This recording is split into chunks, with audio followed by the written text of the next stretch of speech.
咁但係健康方面就好似都幾多聽眾喺個多健康係好多人得益嘅，好健康多人得益，因為一定有效。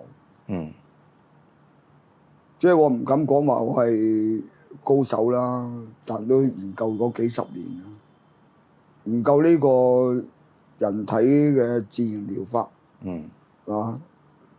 我哋古代講叫足油科啦，喺印度嘅嗰啲古老嘅玄門嘅醫術，即係完全唔使靠食藥，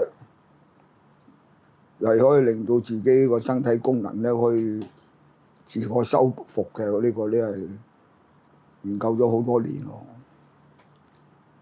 所以嗰個木方保健班咧值得讀嗰啲人。唔學就走寶啊。